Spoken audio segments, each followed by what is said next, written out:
guys, welcome back to Inside Out with Akanksha. आज है day 43 of our 75 heart challenge और अपना पहला वर्कआउट करने के लिए हम लोग निकल चुके हैं पार्क की तरफ।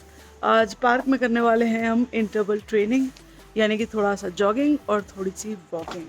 और जिन लोगों को नहीं पता है उन लोगों के लिए ये बताना चाहूँगी कि हम लोग कर रहे हैं 75 हार्ट चैलेंज। ये एक मेंटल टफनेस चैलेंज है और मेरे साथ यहाँ पर मेरी भाऊजू है, यानी कि मेरी भाभी, और मेरा भाई भी है जो ये चैलेंज कर रहा है। और ये 75 डेज़ का चैलेंज है जिसमें होते हैं 5 रूल्स और बाकी सारी डिटेल्स आपको मेरे फर्स्ट वीडियो में मिल जाएंगी। उसका लिंक मैं यहाँ पर डाल दूँगी।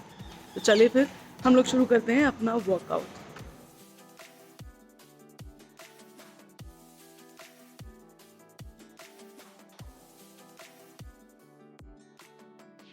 फर्स्ट वर्कआउट ख़त्म करने के बाद हमने खाया अपना पहला मील जो कि है ड्राई फ्रूट्स, और उसके बाद खाया बनाना, और फिर आधा घंटे का ब्रेक लेकर हम पहुंच गए अपने जिम।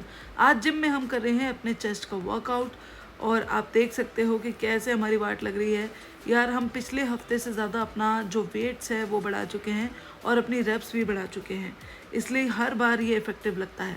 और इस बार हमने ये वाली एक्सरसाइज यानी कि बारबेल प्रेसेस भी किया, और ये बारबेल काफ़ी ज़्यादा हैवी था और हम फर्स्ट टाइम कर रहे थे, इसलिए हमें बैलेंस करने में थोड़ी प्रॉब्लम आ रही थी।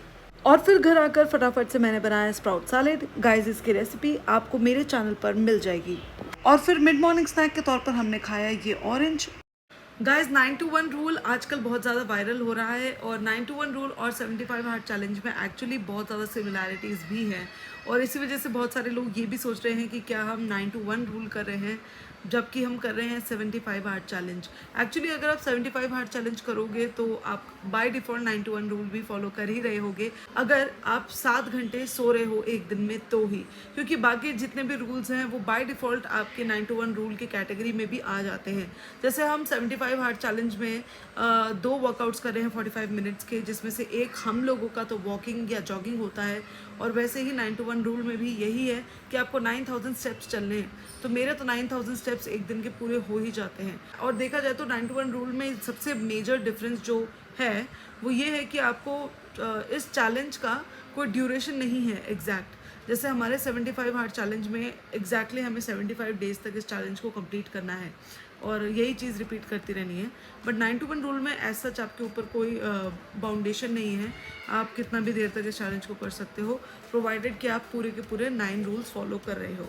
और जहाँ तक पानी वगैरह की बात आती है, डाइट की बात आ रही है, तो 9 to 1 रूल में तो 2 लीटर पानी है, और डाइट भी इसमें यही है कि 5 servings of fruit and fresh vegetables लेने हैं, एंड 3 टाइम्स आपको प्रॉपर अच्छा खाना खाना है, बैलेंस डाइट। तो हम ऑलरेडी वो सब कर ही रहे हैं, और 2 लीटर क्या, हम तो 4 लीटर पानी पी रहे हैं। तो फिलहाल तो हम ऐसा भी कह सकते हैं कि हम 9 to 1 रूल कर रहे हैं 75 डेज़ तक, तो यही है।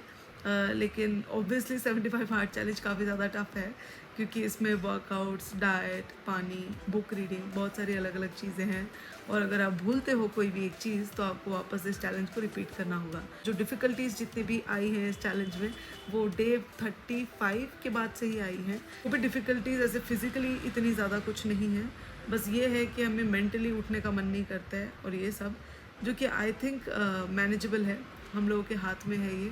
अगर हम एक दूसरे को मोटिवेट करते रहेंगे तो हम ज़रूर इस चैलेंज को पूरा करेंगे। और मैं पर्सनली आप लोगों को भी मोटिवेट कर रही हूँ कि आप 75 हार्ट चैलेंज को ज़रूर ट्राई करना।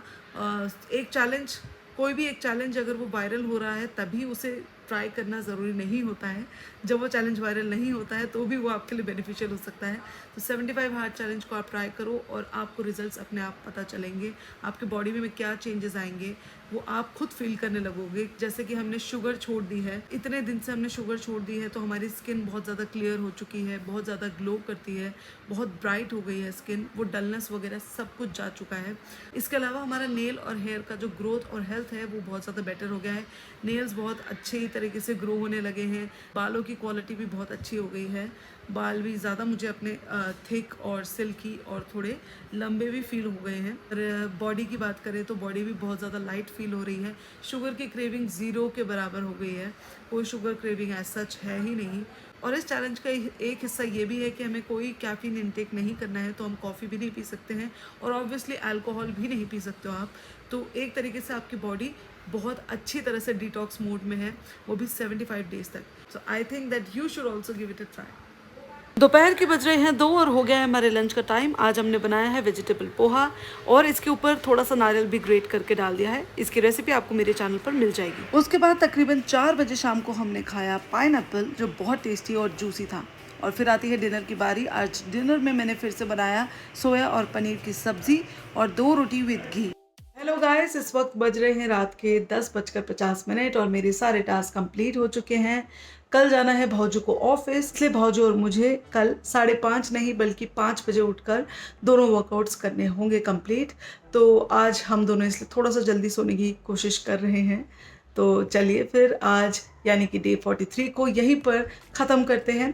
मैं मिलूंगी आपसे डे 44 में, बट आपको गुड नाइट बोलने से पहले, आपको टाटा बाय बाय बोलने से पहले, अगर आपको मेरे ब्लॉग पसंद आ रहे हैं तो please like, share, comment and subscribe to my channel inside out with Akanksha. Bye bye, good night.